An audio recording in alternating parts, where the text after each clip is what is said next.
Hello, so today we're going to be talking about hero augments, or particular augments that make you play towards a particular unit, that basically buff that unit to do different things that you would normally see them do on a board. Some of these hero augments are very strong, some of them are quite weak, but in general, if you have a good spot for a hero augment, sometimes it might be a little bit confusing on exactly how to play them, so that's what this part 1 is going to be about. Hero augments have gotten a lot better over the set, and a lot of bugs have been fixed throughout the set of these hero augments, so now I feel a lot more comfortable playing around them and talking about them. This is going to be part 1. Tomorrow we're going to talk about the quote-unquote other style of hero augments, which are the traits like reunion and geniuses. That's going to be a guide separate tomorrow. Today we're going to focus mostly on the low-cost reroll variations of these.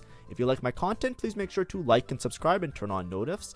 I do daily TFT content, and as a small content creator, it does help if I have some subscriptions, so please make sure to do that if you do enjoy my content and if I've helped you in any way, shape, or form. Also, we're very close to, not very, but we're getting towards our sub goal of a 10,000 subs. When we reach that sub goal, there will be an RP giveaway. So that's another incentivize to subscribe. Also, I just launched my art store, so I'm just advertising it a little bit. I do art streams as well, and I'm going to be doing a lot more of them on the weekends. There is a Jinx and Caitlyn UKOA piece that I had finished, so if you're interested in any of the art that I've done or to support me through that means, you can check out the art website, shop.fenrir's art, with some newly released stuff. Anyways, what are hero augments? So these are augments that give a new ability or powers up a particular unit or set of units. Specifically the ones today that we're going to be talking about are the ones that power up one particular unit. Often this allows you to create unique boards, and they often require different itemizations. You'll have units that maybe are a frontline unit that suddenly become a backline unit. A unit that's supposed to be like really like tanky all of a sudden becomes a really strong attack damage carry. It becomes very difficult. It becomes very unique is what I would say. It's often difficult sometimes to discern how strong they are or how powerful they are. So a lot of times it's like trial and error, but typically when you're playing around these boards, you have to try and like understand what the unit wants to do with these newfound abilities, and then try and build your board around it in a different way, which could be fun and exciting, especially if you're trying to find some sort of unique, fun, and exciting experience. Typically, these are going to be low-cost units that you play around reroll. There are other ones that work around other units, but typically, the ones that we're going to be talking about today, when you're talking about a hero augment, is basically you're trying to make a unit that is, maybe underwhelming in other situations, become some sort of giga 1v9 hero. And that's the idea of why people call it a hero augment in particular. So, today, like I said, we're going to be talking about reroll. So this is an example like Trundle, Irelia, Vladimir as a couple of them. And then tomorrow, we're instead going to talk about the traits. Those are the ones like when you combine 2 4 costs or 2 5 costs, you get an active trait, which I think some people also consider to be quote-unquote hero augments, just like in a different form this set. So those ones we're going to talk about a little bit more tomorrow. So when should you play hero augments? When you have multiple copies of the unit that's in question, the hero unit, and if you have good items or component for the unit. A lot of times you're committing early because it is a reroll comp. Now, in general, the way that I would look at a hero augment is exactly the same as a reroll.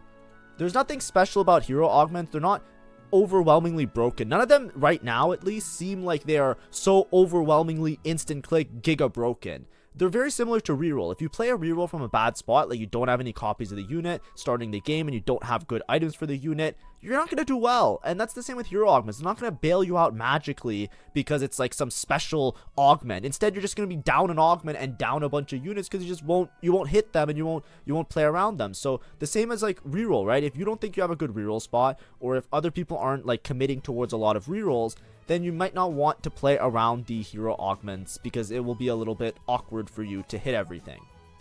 So, now we're going to go through the examples, and I'm going to go through each hero augment. We're going to start with a slide that says what the hero augment is. I'll read it out, and then we'll go to a board where I will explain the items and generally how you play around it. So, we're going to start with Blade Dance. I'm just going to go through all the silver ones in alphabetical order, and then I'm going to go through all the gold ones in alphabetical order. So, starting with this one, Blade Dance. So, gain an Irelia. Your strongest Irelia gains 60% attack speed and gains a brand new ability that dashes her between 2 targets, dealing physical damage. So Irelia is typically a sentinel frontline unit that has the rebel trait. Blade Dance turns her into this unit where she starts dashing around and doing a bunch of damage between different units. And she scales off of AD. She becomes an entirely AD unit. She's typically an AP frontline unit, and then she becomes an AD melee user with Blade Dance. So when you're playing around this, typically you want to play into Rebel. Rebel gives her a lot of benefits because Rebel gives you not only the attack speed bonus, but also gives you the HP bonus. She still retains her synergy, so she's still a Rebel Sentinel, so you get the inter-team synergy of Sentinel as well, so you get a little bit of survivability off of armor and MR. And typically when you're rolling for this, you're trying to go for Irelia 3-star, and sometimes you can also go for Vex 3-star. Now, I'm going to remove some of the high cost units right now, just to play like a couple like average case, or like your early game basically.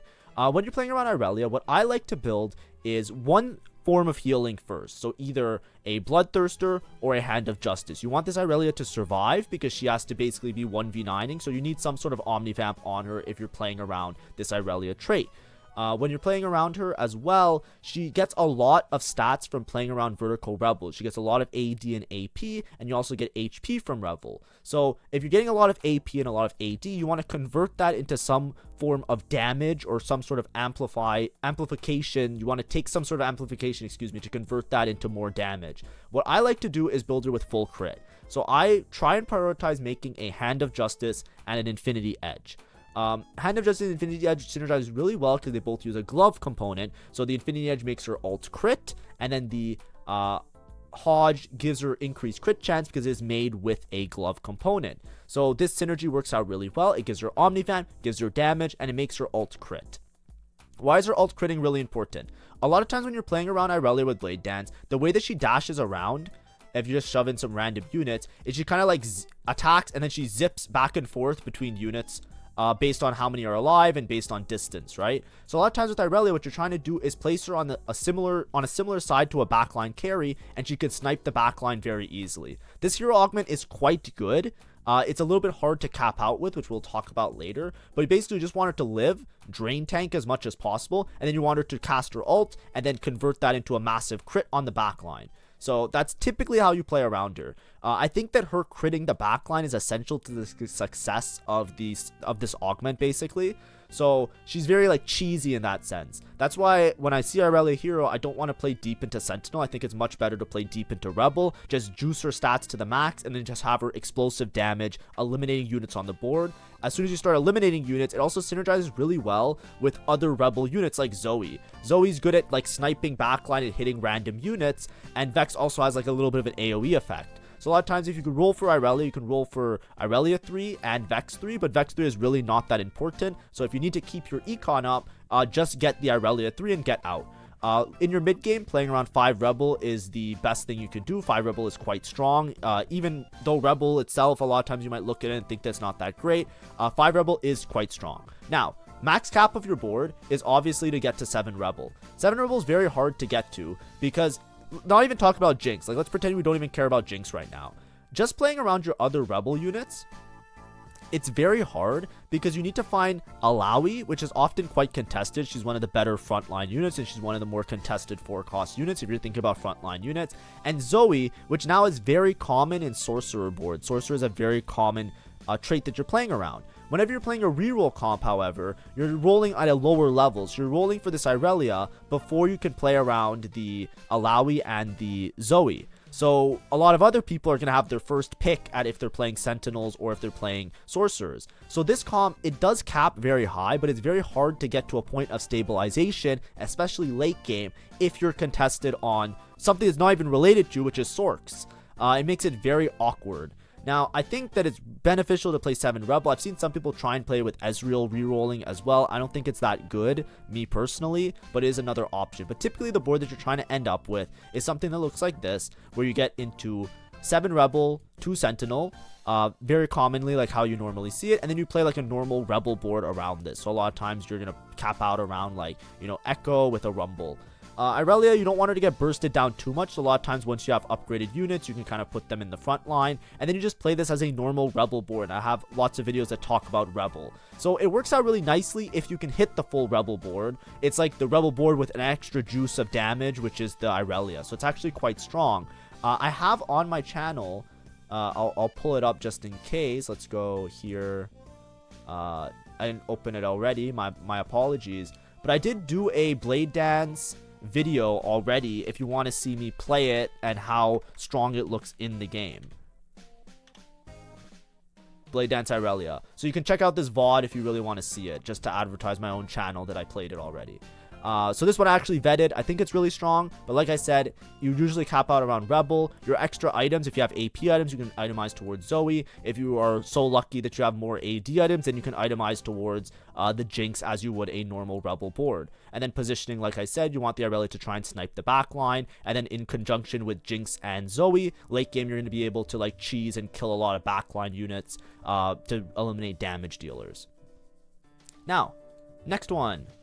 Combat Medic. So gain a Steb. Your strongest Steb's ability mana cost is reduced by 10, but no longer heals. Steb's spell grants 30% Omnivant and strikes 3 times, dealing 65% damage. So, typically when you see Steb hero, a lot of times people are trying to play it with Vertical Enforcer. Now this is a very high roll comp. Enforcer is very hard to play because it's hard to stabilize into your late game. But typically what you'll see is people will go for Steb 3 and Maddie 3 to stabilize their mid game.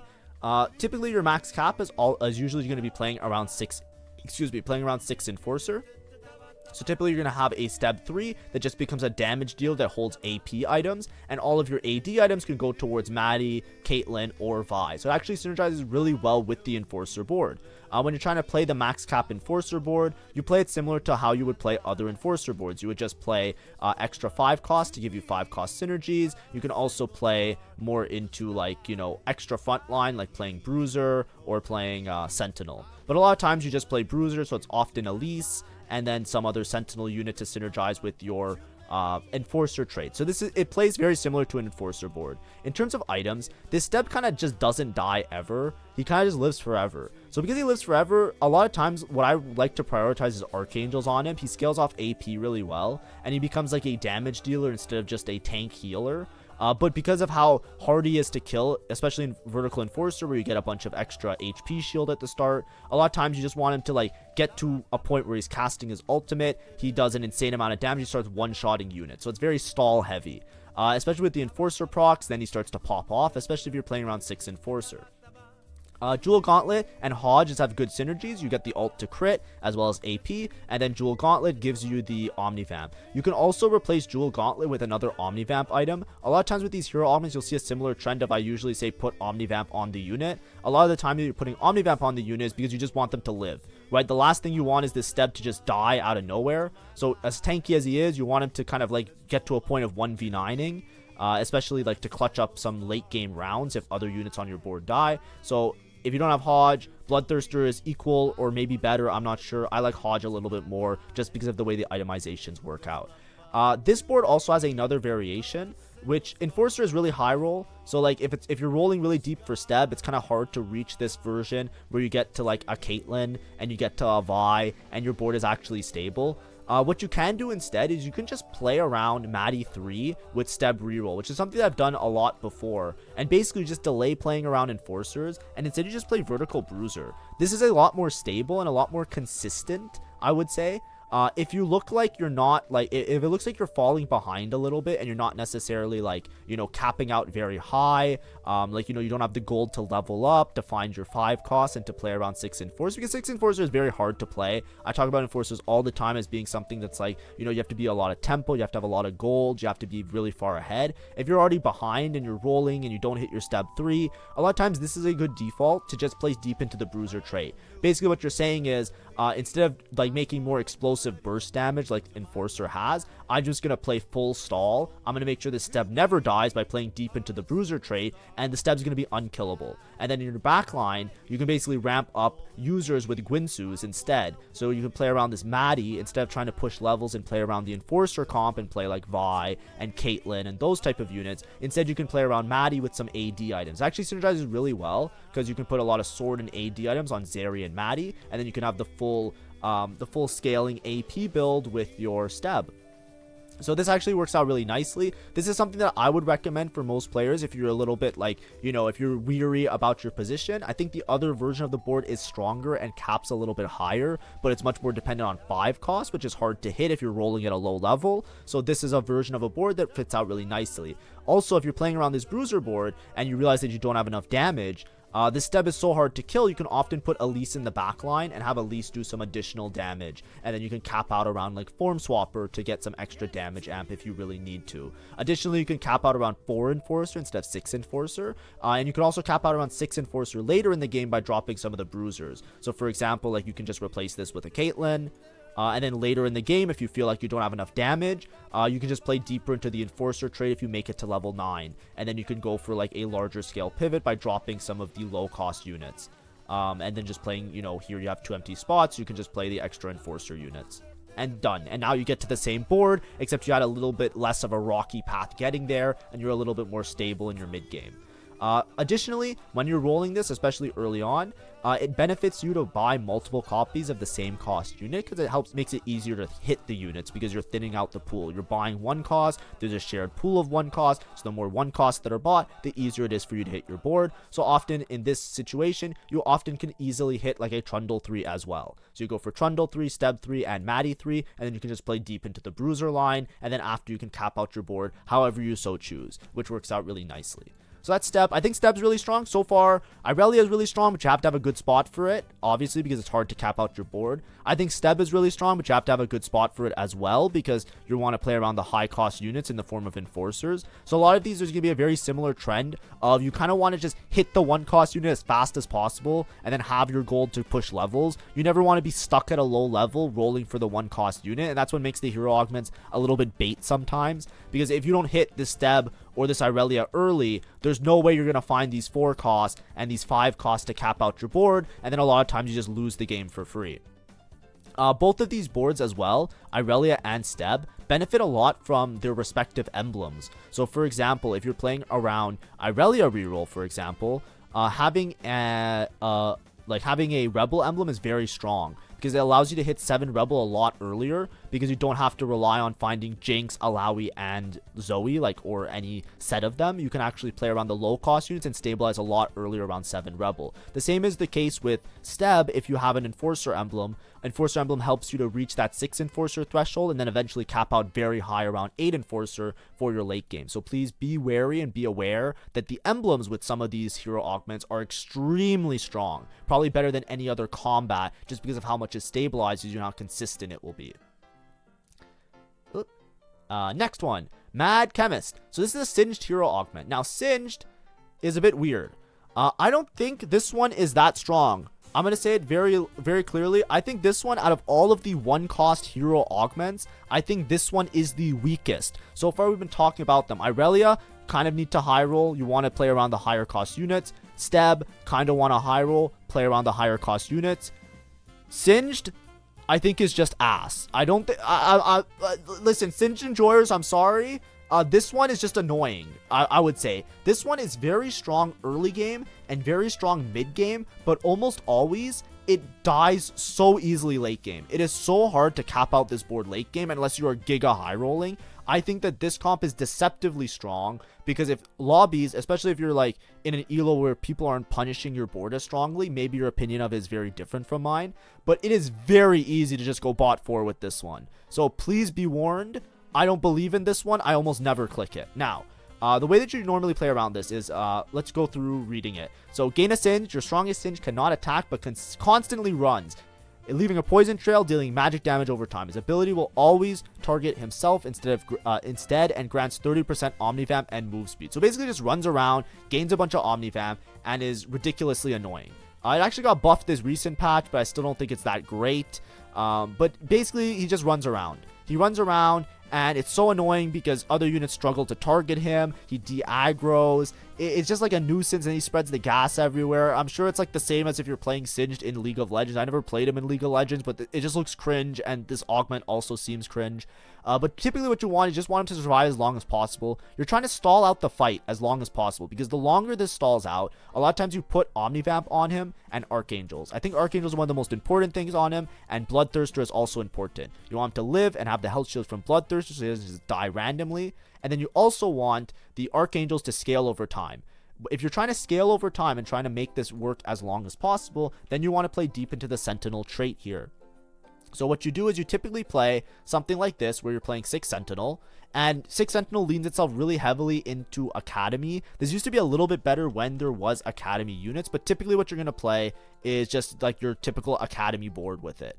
It doesn't seem that good, but the board works really nicely because Heimer also scales with time. So what you're trying to do is you're trying to make a board that takes as long as possible basically you want this board to take as long as possible to die, more or less. So you want this Singe to last as long as possible, continue spreading the poison gas, and slowly eat away at the entire enemy. Now, there's a couple things to note with this Singe. I like to put Morello on him. I don't think it's the best item on him, but it's really strong because it applies the anti-heal basically to the whole board. So if this guy just walks to a backline unit and hits them with the gas, he applies the Morello as well as the poison gas, and then they just get deleted. And it's very good at cheesing certain enemies, especially if your opponent doesn't have upgraded backline units. Sometimes they just die at the start of the fight. That's the first thing I want to say. The second thing I want to say, this comp works really well if there's good Academy items.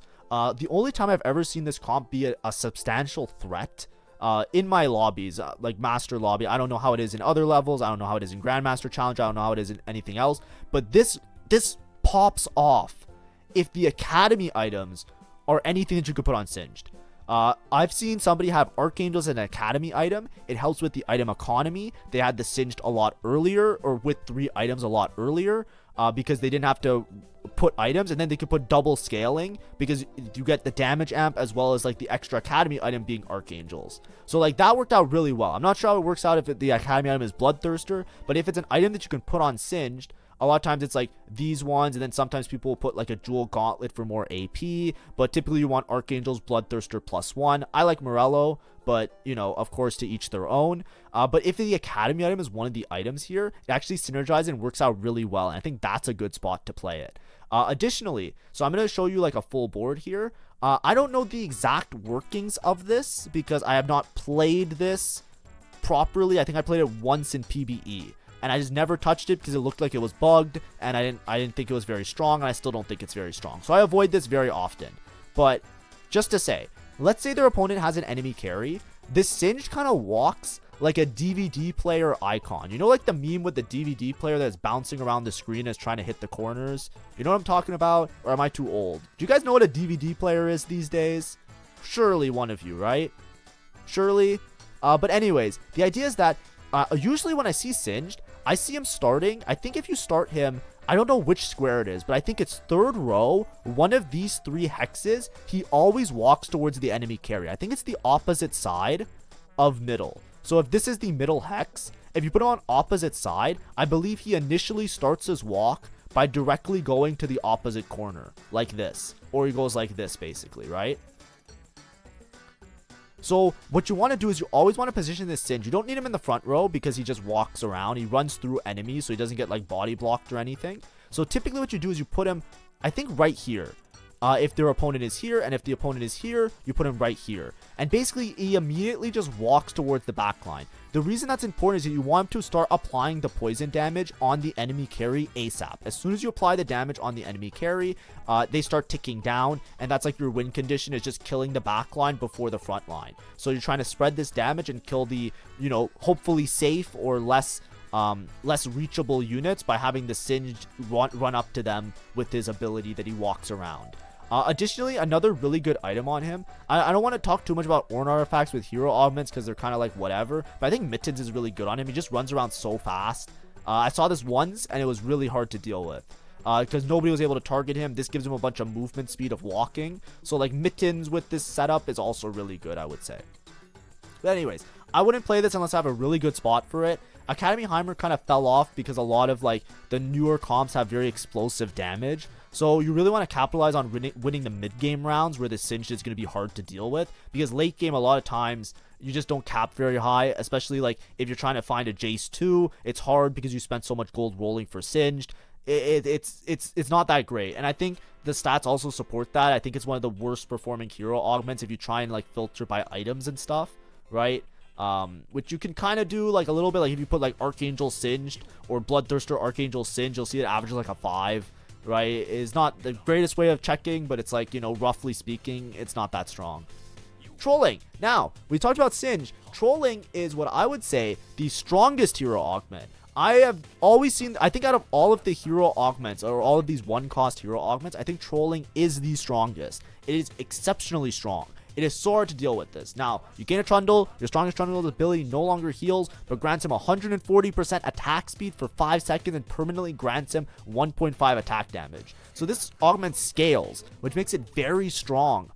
So it's really easy to cap late game because your hero unit gets so much power from just the hero augment itself, especially if you start it early and it lasts, like the unit lasts a very long time. The stacking also works really well because you can play really deep into the frontline trait to make this an extremely strong board. So when you're playing around Trundle, a lot of times what you're going to do is you're going to play 6 Bruiser with Trundle. You have a lot of flexibility with this board, by the way, but typically you'll see something like this. You'll play Trundle, you'll reroll both Trundle and Steb, and then for your items, I'm not sure what the best items are.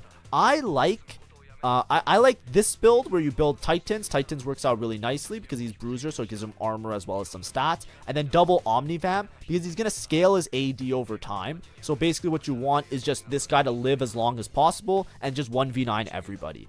This one's absurd. It's very strong. It's very good right now. I would definitely take it if you have a spot for it. Like if you have a couple Trundles and you have AD items like this, I would definitely play towards it. Now, sometimes I see QSS on Trundle, and I think that's also okay. I'm not sure how good it is. I think it's bad in the stats. Like, I don't think it's the greatest. But when I see Trundle with QSS, basically with the massive amounts of attack speed that he gets from trolling, the QSS attack speed isn't that great, but if you're playing against opponents that have a lot of stun, so for example, they're playing Vi, they're playing Mbessa, there's a Victor, I feel like sometimes if this guy stops attacking, that's when he dies. So I really like QSS in certain lobbies, and I think that you should definitely consider QSS. I've seen it happen a lot in my lobbies that it's so hard to deal with because he's basically an unstoppable force at one point and absolutely just destroys everybody. Now, we're only showing 6 units here because we're playing deep into the Bruiser trait so that this guy can 1v9 everybody. But let's just consider making double Omnivamp and just having him like scale up his damage and do a bunch of damage. For your backline, you have lots of options. A lot of times people will play around Corki with Tristana. You get Scrap in, which you're not playing deep into the Scrap trait. The main reason you're not playing deep into the Scrap trait, by the way, is because you care less about... Scrap is like a sum of its parts in terms of damage. So if you just play Scrap, it's hard to like have enough money to hit Trundle 3 and then also hit like the whole Scrap board. So it's a little bit clumsy to play that. Typically, playing around 6 Bruiser here, this Trundle could 1v9 more easily because the HP that you get from 6 Bruiser is going to be more effective than playing 6 Scrap and getting like the whole Scrap shield going on. Generally, like rule of thumb for me. You could try it with 6 Scrap, but I would recommend with 6 Bruiser almost always. So you can play it like this, right? If you have if you're lacking damage and you feel like your front line is stable, you can also play Elise backline. Like before with the other Bruiser trait, because Elise is a very strong backline unit. She just takes a lot of time to cast, so, and like her bullets move really slow, the little spiders that she summons. So if you have a board where you have a really strong front line, it works really well as a backline unit here. Corki and Tristana, you can just play towards Artillerist and Scrap, and you also gain attack speed on the whole board, which helps out the Trundle in terms of casting and just keeping uptime on Omnivamp and doing damage. Additionally, you can play around snipers with Bruiser, like you can play around like a Caitlyn, and Maddie as well, right? And then you also can reroll for Maddie 3 while you're rerolling for these units. I wouldn't recommend this. It's a little bit like less like clean. I definitely think just hitting the Trundle and leveling for Corki and other units is really good. And additionally, you could also play, especially if you have a Bruiser emblem, you can play 4 Form Swapper and you can cap out really high around a Jace. So there's a lot of times that I've seen boards like this on level 9, and it's very hard to deal with because they just have a Jace 2 that's just pumping out damage. Ooh, where's Tristana? Tristana. There we go. You just have a Jace that's pumping out damage in addition to like Corki and Tristana. This is an insanely strong board as well. And you just play deep in, you just play, sorry, not 3-star. You play deep with like a 2-star Jace that you can put items on, and you get Form Swapper because of the Elise. Can cap very high, very stable at low level, and you're not super reliant on a lot of high cost units or pushing levels for tempo. So it's actually very stable, scales well, good use of items, pretty flexible I think with the Trundle. I've seen many different Trundle builds work. I'm just trying to give you guys some of the better options. And then you have lots of flexibility with your backline because basically like any sort of combination of AD, and if you have AP items, you can put Elise in the backline. So it's very hard to miss late game with it, which also benefits the hero augment. So you have your hero augments doing a lot of work, and then you can still build a board that otherwise makes a lot of sense even without the hero augment, which is really nice. Next, Crimson Pact. So now we're in the gold augments, of which there are 3 of them. We're going to talk about the first 2 that are going to be talking about, what's it called? 2 cost units, right? So Crimson Pact Vladimir. So this one as well, if you go on my channel, I actually did a Vladimir. On my channel, I actually have a video on Vladimir, if you're curious to see it.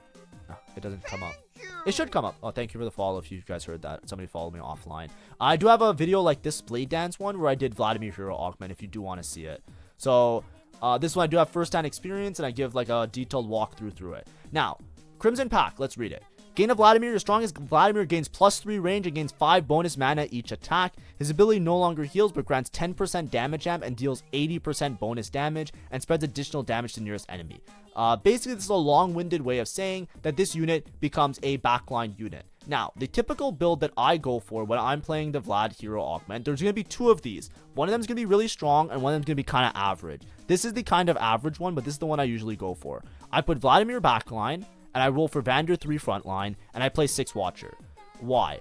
Vladimir, if you read the Hero Augment, he gains damage amp the more that he casts. So typically what you'll see with him, I'm going to remove this item for now. You typically want to prioritize Archangel's Gunblade. Archangels, basically you scale over time. You scale damage amp every time you cast, and Archangel scales AP over time. So this Vladimir becomes to a point where he's one-shotting everybody. So this works really well with the Hero Augment as well as with like the unit himself. And then Gunblade, because every time he casts, if he's doing like infinite damage, because he has a huge amount of damage amp and the Archangel staff giving you a huge amount of AP, then you get the Gunblade healing that sustains your front line, and this is just an egregious board that's hard to deal with. The front line never dies because he's healing everybody, and the Archangels just scales them infinitely. A lot of times people will put Gwinsu on him as well. It helps him to cast and ramp up over time and makes this cast a little bit easier over time. I think Gwinsu is pretty interchangeable with other attack speed items. Something like a Nashor's Tooth, for example, I think is almost as good as a Gwinsu. For the sake of just people having familiarity, which I think some of the other guys say to put Gwinsu on him. I'm not a big Gwinsu believer, by the way. I just want to put that very clear. I think any strong bow item on him is good enough. Gwinsu doesn't stack that high with this unit a lot of the times. He doesn't auto attack that much. And whenever he does his cast, it causes him to pause auto attacking. Like his cast has a really long time that doesn't get scaled with attack speed.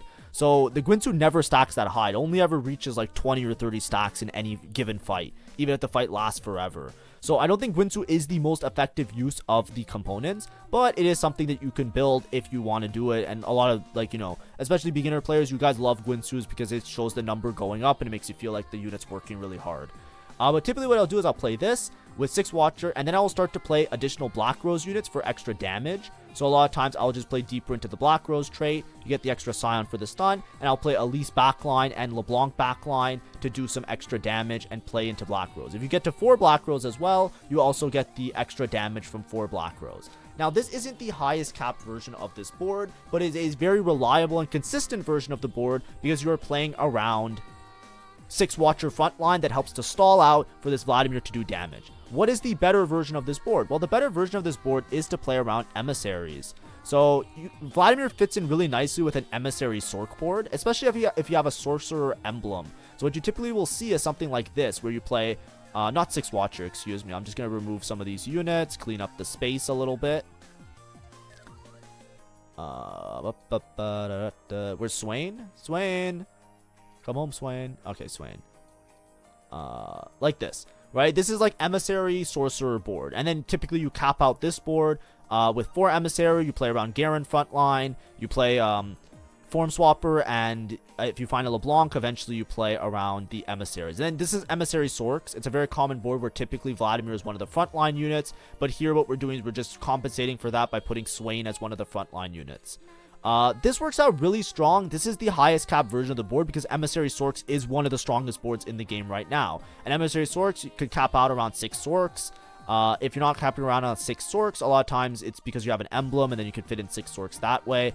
But this board is significantly stronger than the previous one I showed you. It's just really high roll, right? You have to buy all of these 4 costs and also have a 3-star Vladimir. Right, sometimes people play this board from tempo. They'll never upgrade 3-star Vlad. They'll just go like 2-star Vlad and then just like sack the augment to play like a stronger board. I don't believe in these. Like, these are very advanced tricks that I wouldn't recommend to, like, beginner players. Just make a Vlad 2 and go towards this Sork line and use it for tempo. It's a little bit hard to, like, justify sometimes, because sometimes you just lose the game on the spot because you don't stabilize around the emissaries. But this board's very expensive, right? Emissaries are hard to play because you need to put in all 4 of them in order to keep the traits active. Garen is hard to hit with Mbessa, with Elise, because you're just really expensive, and if you rolled all your gold on level 6, you're not going to be able to do that. This is very high roll is what I'm trying to say. So it is a stronger version, but I recommend the Watcher version in more typical fashion, and that's why I introduced the Watcher version first, and now I'm talking about this version afterwards. But this hero augment, after a lot of bug fixes and buffs, it is quite good. I would definitely take it if you have a spot for it and you want to play around these units. The Archangels is really essential, and a lot of times this is like a pretty easy or reliable top 4. So definitely take it if you have a spot for it and you have good items for it. Gloves off. Also, sorry, with the Sork version, playing 6 Sork is another variation that some people go for. I don't like it because I'm already scaling this guy with Archangels. So the Sork extra Sork, the extra Sork AP seems kind of wasted because you already have infinite AP as long as you stall out with the Vladimir. So I don't think you should ever play like a different variation of these two, but that might just be me. You know, up to you guys, of course. Just do what you want with your life. Vander. So gain a Vander, your strongest Vander now gets a brand new ability that no longer grants resistances, but deals 85% increased damage and punches the target backwards, dealing 35% of the original damage. So basically just runs around, punches a unit, and they go flying. How would I play this? Watchers, again. Very similar to the other board, except you're playing around Vander. I like double Omnivamp. This is very similar to like Irelia, for example. You just want him to sustain with double Omnivamp. You get a lot of defensive trait or defensiveness from 6 Watchers, so this unit basically never dies. And then I usually like IE here, similar to Irelia. The way that he works is like he will be attacking a unit, right? And then he will brace for them. And then after he braces, he'll punch them, and then they'll go flying. And when they go flying, they work kind of like a projectile, and they do a bunch of splash damage to the enemies that they hit. So it's very good for him to have IE because you can sometimes kill a backline unit randomly, right? So let's say, like, I don't know, this guy has a Corki backline. Like, sometimes he'll just hit them, boom, and then the Corki will die, right? And it displaces the front line. It's very annoying. It's very disruptive. But basically, you just want this Vander to live as long as possible. He takes a really long time to do his cast. That's just how he is. He just takes a while to do any attacks. So you want him to just be like a Giga Tank. So double Omnivamp is typically very good on him. And then IE. I would always build Omnivamp first. IE you can replace with some other damage items, which work out really well. But here, typically, you're just playing around 6 Watcher. You can roll for Vander 3. You can also roll for Vlad 3. But typically what you'll do is you'll also roll it with family. So as a typical family board, you can just play family because of what it gives you. It gives you, like, you know, damage reduction as well. And then if you have family emblems, it also plays deep into, like, you know, extra attack speed and stuff like that.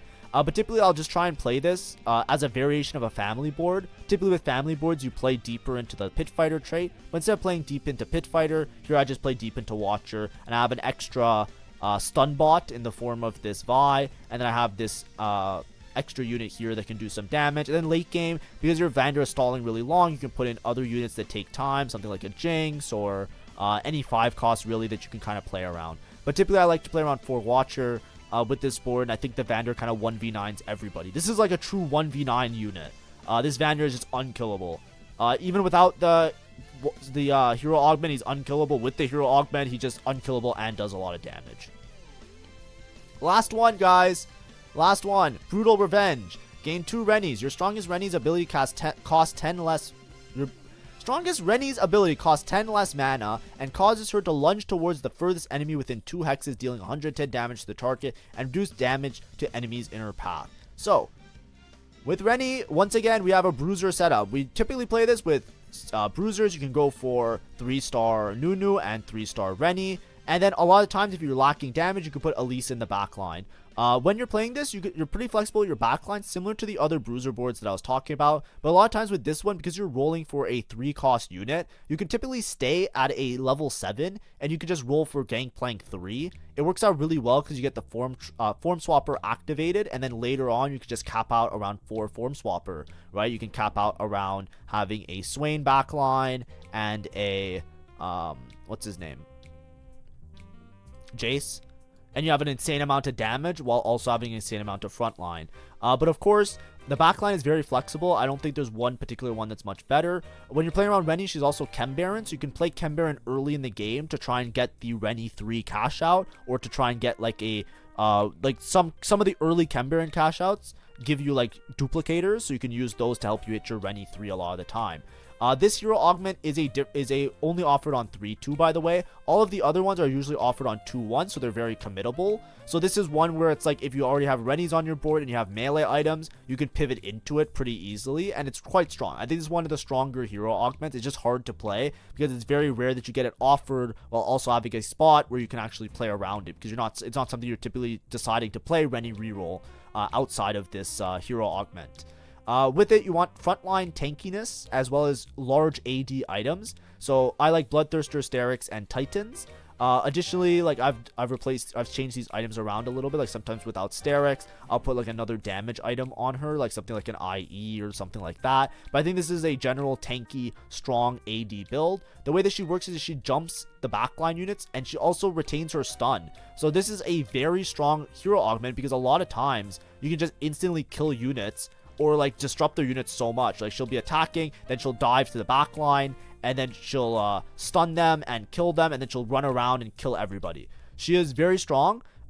Even though she dives the backline, if you're playing deep into Bruiser, 6 Bruiser, you don't need to waste your components or items on survivability, right? You don't need something like an Edge of Night. You don't need like maybe a QSS if there's a lot of stun boards, for example. But typically you don't need like an Edge of Night. You don't need like survivability or tankiness on her, besides like the AD or melee style tank items that make her very strong. So you want her to have as much AD as possible, as much damage as possible, and she also scales off HP, so you definitely always want to play 6 Bruiser. So 6 Bruiser, like I said, if your front line feels like it's super stable, you can always put Elise in the back line to increase your damage that way. So it's very flexible, very similar to the other ones. There's a lot of these hero augments that play around Bruisers, so, you know, same things applies to all of them. I've tried this out, and I was in a really messed up lobby. It was one of those like loot sub lobbies, and I barely went 5th. And the boards that I was playing against were absurd. They were all like, you know, triple upgraded 5 costs, like insane boards. I think this augment is really strong. I think it's really good, especially if you had something like max cap, where you can just reroll all of the units. I think you have many options for your backline, especially if you hit like a Gangplank 3. You're very efficient in rolling for these 3 costs. And then you can also play into Form Swapper. You can play into Snipers with the Bruisers. If you have a Bruiser emblem, it fits in even nicer, and you can play like Twitch with this. There's lots of different options that you have. Similar to the other Bruiser boards. So for sure, consider it if you have a spot for it. But this is one that, unlike the others, you get it offered a little bit later in the game. So it's not something you plan around early. It's more so like, hey, do I have a couple Rennies? Yes. Do I have a spot for reroll? Maybe. Do I have Renni items? Yes. So the checklist is a little bit awkward. I wouldn't necessarily take this unless you have good melee damage items for the Renni in the first place, which applies to a lot of these anyways. So that's all the hero augments. Thanks for watching. Hopefully it was informative. Hopefully it was a bit helpful. As a final review of the final boards, typically like Irelia, you play around Rebels and you try and play something like this, your typical Rebel board, except you're playing melee Irelia in the front line. When you're playing around Steb, typically you play it with Enforcers. You can play it with Bruisers as well. I prefer the Bruiser variation a little bit more because it feels like a little bit more consistent instead of just relying on you hitting early and then high rolling a lot later in the game. But typically you'll play something like this that will just be your typical high cap Enforcer board, except with a Steb 3, which makes it extremely powerful and extremely strong. Or you can play Vertical Bruiser with backline Maddie Sniper, and it works out equally as good. If you're playing around Singed, typically you're playing it with Academy as well as 6 Sentinel. This is the version that usually works well. There's other 6 Sentinel boards that might be able to work. Like I think some people have experimented with Zeri as well. But the thing is, if you're playing other reroll comps, like for example, if you're playing Singed and you're trying to play with like Renata, or you're trying to play with Zeri, it's hard to itemize both the Singed with good items and those others with perfect items because the items don't work out that well. Here, the Academy works out a lot better because if you get AD items, you just play Ezreal, Jace, and it's easier to prioritize and build around your components instead of like Renata, where you just lose a frontline unit to be a damage dealer, and then Renata doesn't do damage, and then everything's a mess, right? So always be careful. I would definitely play around Academy with this one, but this one's probably the weakest of all of them, so do not take it unless your spot is really good or if you just want to have fun. Trundle, Bruiser, really flexible backline. You have multiple options here, but just Bruiser frontline, melee Omnivamp frontline on Trundle. Vladimir, you have two options. You can either play the Emissary, which is the stronger, higher cap version, but it's very high roll, so you have to be in the lead a lot of the time, or you just play it with the Vertical Watchers instead, because you get so much AP and damage amp, so your damage is usually fine, so you typically just want to play your Watcher units and just stabilize around that. And then you can play additional backline units, but usually I do Watchers, then I start to play Black Rose units in the backline to kind of supplement the damage. Vander, typically you just play with Family and Watcher. Depending on your spot, if you feel like you're lacking damage, you can also drop some of the low-cost Watcher units and play some extra Family, or even like, you know, Scrap. Like you can play around Ambushers a little bit more deeply. But typically you're just going to play 6 Watcher and you're going to try and 1v9 with the Vander and then put Family in for extra buffs. And then Renni, you're playing around Bruiser usually. Backline, a lot of times you see backline GP. He's really good at spreading different effects as well, so you can put your utility on him a lot of the time. And like, you know, like Last Whisper Morello. But typically you're playing around Bruisers, and then like all the Bruiser boards, you can put Elise in the front or the back. So thank you for watching. That's our little review. Hopefully this was informative, and I'll see you guys. Bye bye. Tomorrow we'll do the trait ones, like the reunion and all of those things. Additionally, when I get an opportunity to play one of these hero augments, I will make a VOD review on them. So if you're looking for gameplay, it's once I have a spot for them that I can play it, I will play it. And I've already done Irelia and Vladimir if you want to see a game from start to finish on those. Alright, bye bye.